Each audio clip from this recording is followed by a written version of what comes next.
Meus queridos irmãos, a paz do Senhor, aqui estamos mais uma vez para dar continuidade aos nossos estudos de escola bíblica dominical. Louvar a Deus pela vida de todos os professores de escola bíblica dominical, todos os alunos que estão empenhados para aprender da palavra de Deus.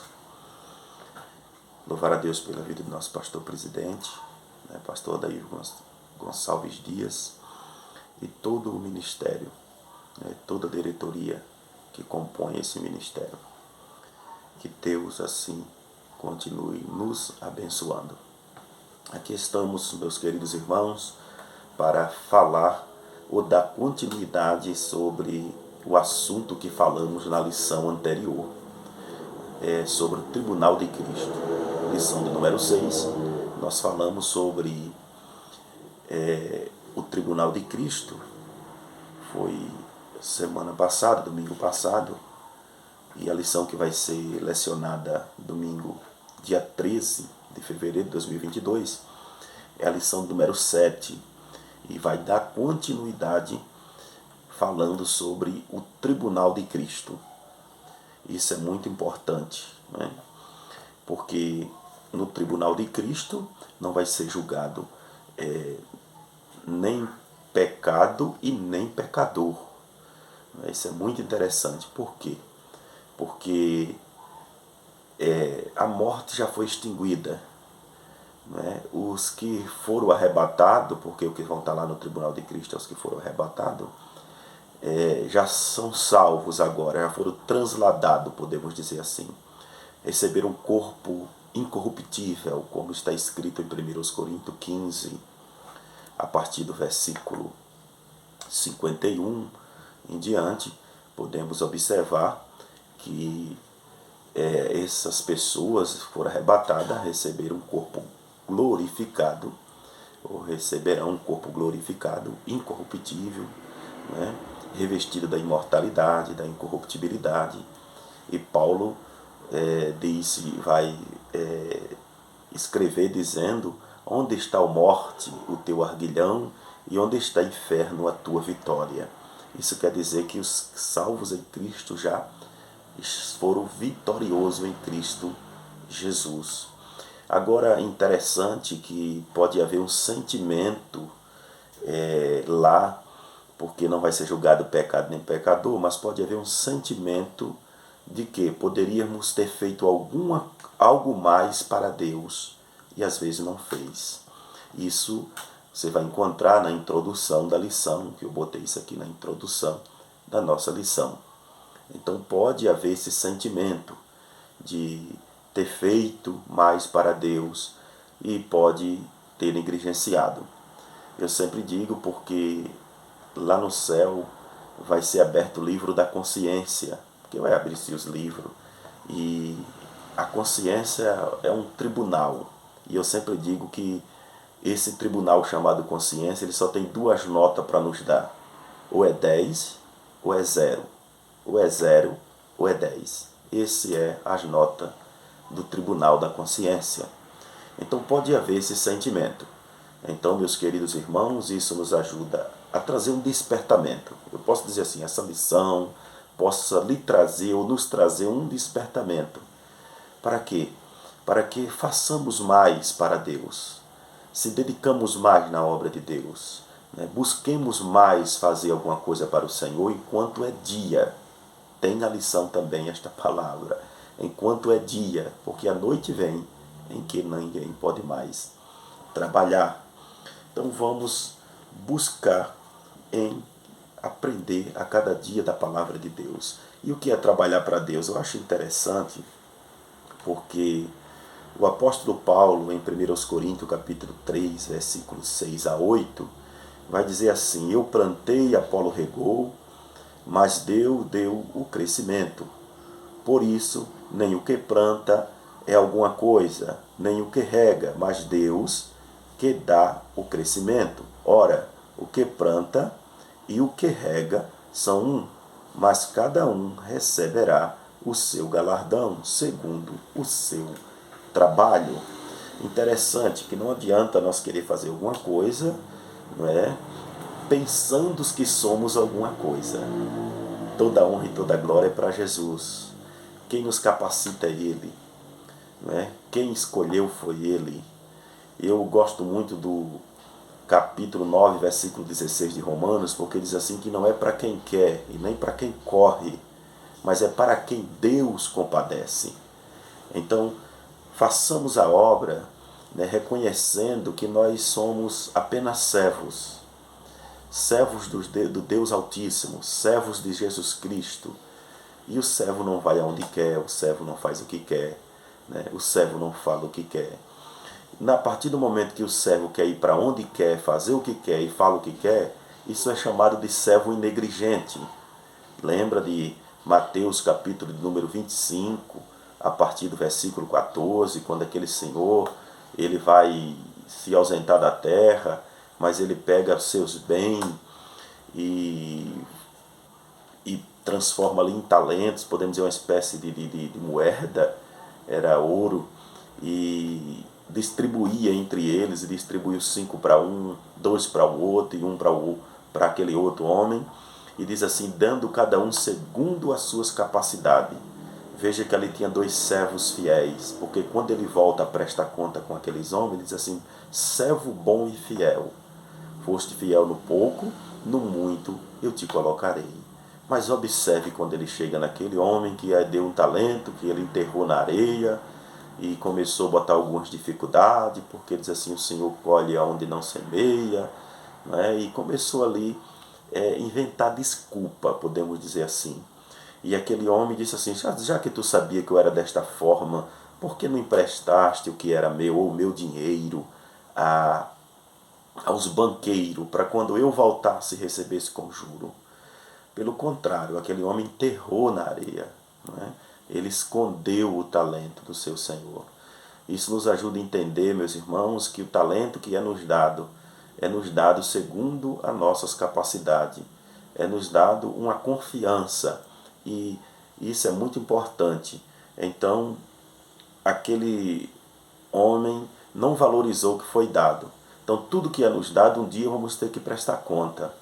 E aí, aquele homem disse para aquele servo, servo mau e negligente. Olha só a expressão, servo mau e negligente. E aí, teve recompensa? Não, ele disse assim, tu vai ser jogado nas trevas. Então, esse é o perigo, né, de não empenharmos na obra de Deus ou não valorizarmos o talento que é nos dado. Não sei quantos talentos você recebeu, se foi 5, ou se foi 2, ou se foi 1. Eu só quero te dar um conselho e te dizer, desempenhe, empenha na obra de Deus e desempenha o talento que foi te dado, porque o dia da prestação de contas está chegando, não é? Então, como eu já falei aqui para os irmãos, pode haver um sentimento de poderia ter feito mais para Deus, ou, por exemplo, não ter feito nada. E aí esse sentimento vai ser muito ruim. Então vamos fazer alguma coisa para Deus enquanto é dia, enquanto temos saúde e vigor. Me chama muita atenção porque no capítulo 12 de Eclesiastes, o sábio Salomão, ele expressa, se lembra do teu Criador nos dias da tua mocidade, antes que venham os maus dias e os anos nos quais poderás dizer, não tenho nele contentamento. Isso é muito interessante, porque ele está dizendo assim, vamos lembrar do Senhor enquanto temos vigor, enquanto temos força, enquanto estamos com saúde. Porque isso vai chegar o dia que os guardas da casa vão tremer. Quem é os guardas da casa? Os braços. Não é? E o homem forte se curvar. Imagina um homem curvado, tremendo os braços, as mãos. Não é? A amendoeira florescer. O que é a amendoeira? Os cabelos brancos, por causa da velhice. Os moedores já não é mais como era. O que é os moedores? Os dentes, aqueles que comia com tanto vigor, isso já não é mais como era. Aquele que olha pela janela já não enxerga mais direito, os olhos. Não é? E ele diz assim, os ouvidos já não ouvem mais como ouvia antes, até que o cântaro se quebre junto à fonte. que é esse cântaro? O coração parar de funcionar, não é? Então é buscar enquanto é dia, para que não, quando chegarmos lá não temos esse sentimento de culpa, de que não fizermos alguma coisa para Deus. Então vamos fazer alguma coisa para Deus. Né? Às vezes se achamos bom demais para não fazer nada para Deus. Essa é a realidade. É se acharmos que somos bom demais para não fazer nada para Deus. Então, quando nós negligencia e não empenha na obra de Deus para fazer alguma coisa, é porque muitas das vezes se achamos que somos bom demais para não fazer alguma coisa para Deus. Então vamos empenhar na obra de Deus. Então aqui nós temos 3 objetivos específicos das lições.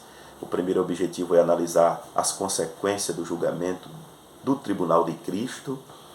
Então isso é muito interessante. Então haverá perda de recompensas, ganho de recompensas. Isso é muito interessante, né? Vai haver percas e vai haver ganhos. Enquanto uns vão ser galardoados, receberão suas recompensas, serão recompensados pelos trabalhos, outros não vão receber nada praticamente, como falamos em lições anteriores. E aqui Paulo vai falar, né, a respeito que as obras de cada um vai ser provada no fogo, em 1 Coríntios 3, versículo 3 a 15, a obra de cada um se manifestará. Na verdade, o dia a declarar, porque pelo fogo será descoberta, e o fogo provará qual seja a obra de cada um. As obras de cada um vai ser provada pelo fogo. Então observamos, eu digo assim, que nós vamos levar daqui para o céu 3 lembranças. Aquilo que está relacionado à prata, o ouro e pedras preciosas. São aquilo que resiste o fogo. Né? Como falamos nas lições anteriores, aquilo que está relacionado a algo eterno, né? As coisas eternas, as coisas espirituais. Então, o que vai ter recompensa eterna? O que é que vai ter recompensa? Aquilo que está relacionado às coisas eternas. Aquilo que está relacionado às coisas dessa terra não vai ter recompensa. Por quê? Aquilo que está relacionado às coisas dessa terra, como falamos em lições anteriores, a palha, o feno e madeira, é aquilo que o fogo consome. Então, as obras que vão se perderem. Quais é as obras que se perdem? As obras que se perdem são aquelas que é feita pensando apenas em galardões terrenos. O que é que Jesus diz para aquele, quando ele diz assim, quando deres esmola, não faça como os fariseus. Né? Diz assim, quando deres esmola, dê com a direita para a esquerda não ver. Infelizmente tem pessoas que ele faz alguma coisa, mas ele faz, vou dar um exemplo aqui, ele faz para o vizinho da direita, mas da esquerda fica sabendo. Já diz assim, ó, quando tu fizeres alguma coisa para o vizinho da direita, não deixe que o da esquerda fique sabendo. Ou vice-versa, fazer para o vizinho da esquerda, não deixe que o da direita fique sabendo. Não é? Tem gente que, por exemplo, ele se der uma camisa para o outro, ele diz assim, ó, foi eu que dei aquela camisa para fulano. Então, recebeste o teu galardão. Eu dei o exemplo aqui na lição passada, daquele homem, né, que deu a passagem para aquela mulher, eu não vou falar novamente. Mas o certo é, o que Jesus está nos ensinando, que eles já receberam o galardão dele, porque fizeram para ser visto pelos homens.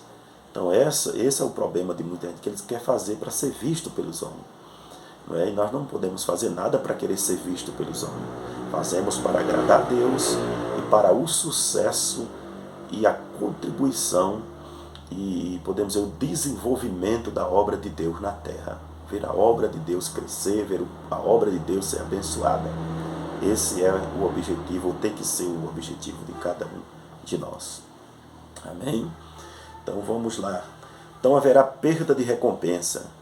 Então observe que muitas pessoas vão ser decepcionadas naquele dia. Por quê? Porque às vezes pode ter uma expectativa de que vou ser recompensado.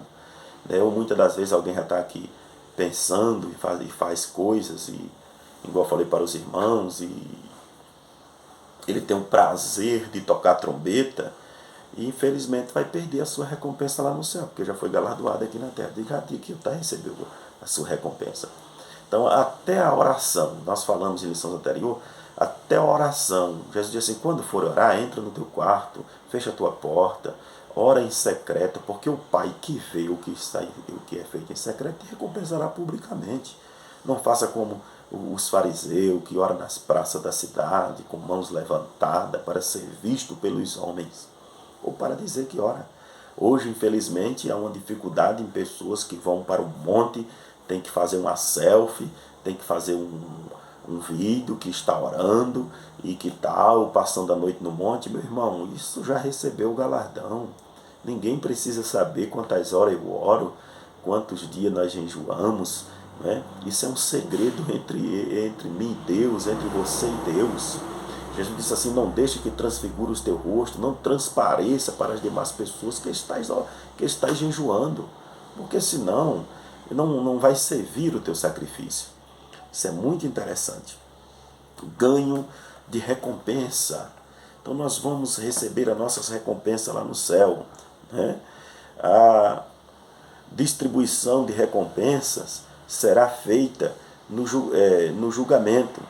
Tais recompensas nunca são concedidas para satisfazer o ego do crente, mas trazer louvor e glória a Cristo, aquele que capacita o fiel a servir.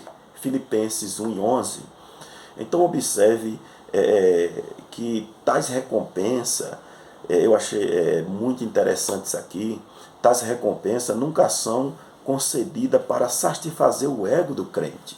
Não é para satisfazer o nosso ego, e sim para a honra e a glória do nome de Jesus Cristo, aquele que nos capacitou para o serviço. É Ele que nos capacita. Então, os que servem com fidelidade são prometidas as recompensas. Então, uma das coisas interessantes que eu coloquei aqui é servir a Deus com fidelidade. Servir a Deus, ser fiel a Deus, para recebermos a nossa recompensa. As boas obras e os frutos de justiça glorificam aquele que graciosamente atribui sua justiça aos crentes. Então é Cristo, toda honra e toda glória para Ele. Ele vai dar as suas recompensas segundo o que nós fez para a honra e a glória do nome de Jesus. Isso é interessante, não é para massagear o nosso ego, para pensar que nós é alguma coisa. Não, até porque lá no céu não vai ter esse sentimento mais de ego. Até é por isso que vai haver um julgamento das obras. Para quê? Para que cada um saiba o porquê está recebendo. Ele vai estar ciente porque está recebendo. E também as pessoas que não receberam vão estar cientes porque não receberam. Vamos dizer assim, por que eu não recebi? Não, vai ser declarado no tribunal de Cristo porque ele não recebeu o seu galardão. E também ele não vai querer culpar ninguém. Porque seres humanos hoje, infelizmente, têm essa mania de qualquer coisa, por causa das mazelas dele, querer culpar os outros, por causa das suas próprias mazelas, por causa dos seus próprios problemas. De que se queixa o homem vivente, a não ser dos seus próprios pecados, a não ser dos seus próprios erros, né, dos seus atos cometidos. Então não podemos culpar, e o ser humano tem essa mania de querer culpar o outro. Adão disse assim, foi a mulher que tu me deste. A mulher disse para Deus, foi a serpente. Ninguém quer assumir a culpa, né?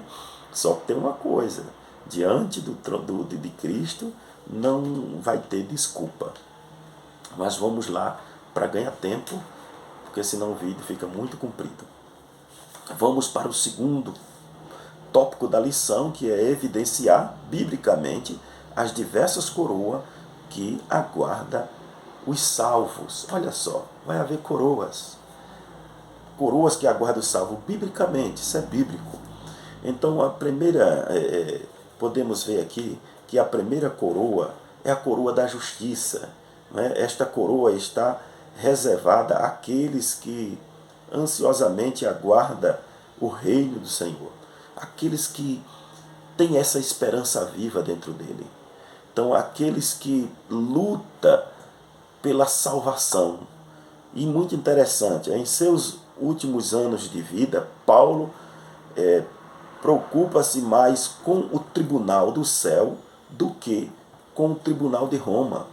A preocupação de Paulo não era com aquilo que os homens falavam a respeito dele, com os julgamentos humanos, com, podemos dizer assim, com pretextos humanos, com coisas que alguém poderia falar dele ou querer julgar ele conforme os seus próprios, podemos dizer assim, os seus próprios julgamentos de homens. Paulo não estava preocupado. A preocupação de Paulo era participar do tribunal de Cristo, porque Paulo ele tinha uma consciência limpa e era um homem realizado nos seus trabalhos, podemos dizer, com Deus. O que ele fazia para Deus, ele era um homem realizado, de tal forma que ele amava a vinda do Senhor. Suponha uma vida de obediência.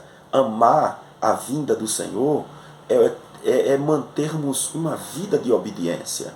Então, aqueles que aguardam ansiosamente a vinda de Jesus Cristo, ele preocupa em andar em obediência à palavra de Deus. Ele obedece aquilo que é ensinado. Então, ter fidelidade proporciona certo grau de segurança enquanto o fiel aguarda o breve retorno do Senhor. Então, ele procura ser obediente. Infelizmente, irmãos, pessoas que ele não procura ser obediente, é desobediente. A Bíblia diz que as coisas traz a ira de Deus sobre a vida dessa pessoa. Então, se tem uma coisa que deixa Deus irado, é a desobediência.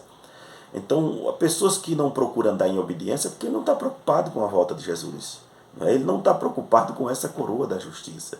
Mas todos aqueles que andam em obediência procuram andar em fidelidade com Deus. Procura ser fiel.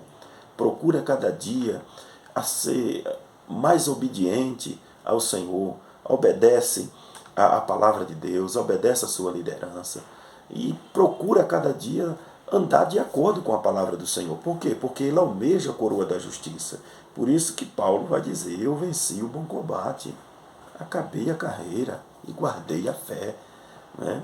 Isso é muito glorioso. Coroa de glória. Esta coroa é prometida àqueles que apacentam o rebanho do Senhor pelos motivos certos.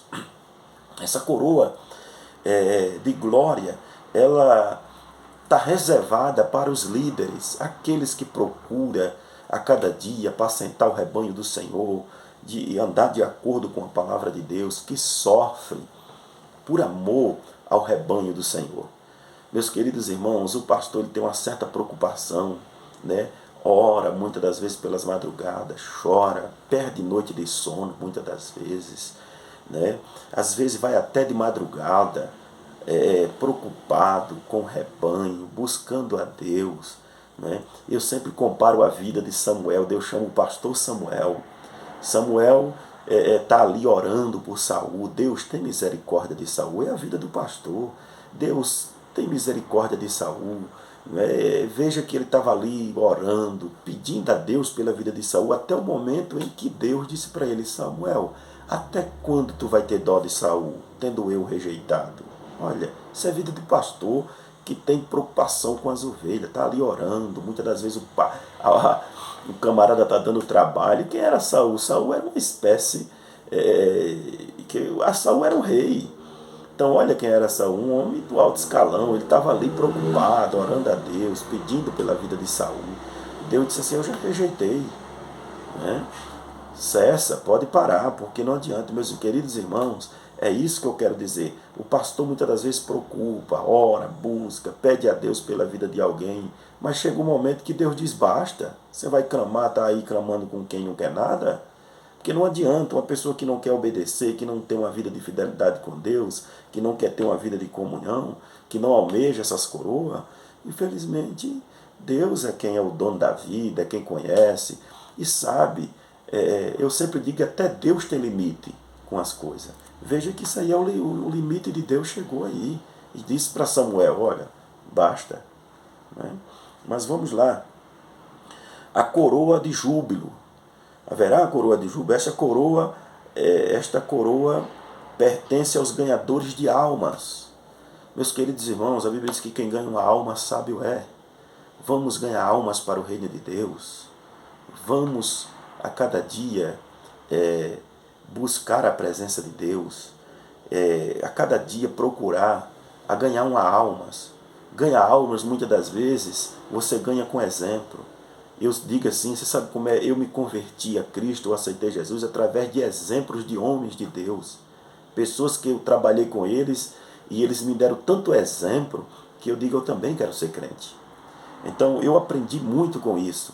O exemplo fala alto, né? As nossas atitudes, as nossas ações, pessoas vão observar a nossa fidelidade, a nossa obediência, as pessoas estão observando, né? As pessoas estão observando a minha constância na obra de Deus, a minha permanência. Todas as pessoas vão observar tudo isso. Eu já vi testemunho de pessoas de ver aquela família saindo para a igreja aos domingos, aos cultos, e indo com seus filhos, e as pessoas dizem, ei irmão, eu vou para a igreja mais você, porque eu vejo tão linda a sua família saindo para a igreja aí, eu vou também ser crente. Olha como é ganhar uma alma através do testemunho. Então, evangelizando, testemunhando, né, dando bom exemplo, fazendo a obra de Deus com fidelidade, com amor, com determinação, e aí nós vamos ser galardoados lá no céu através disso. Glória a Deus. Observamos aqui o terceiro objetivo, conscientizar que é preciso ter uma vida disciplinada para obter boas recompensas naquele dia. Então precisamos ter uma vida disciplinada para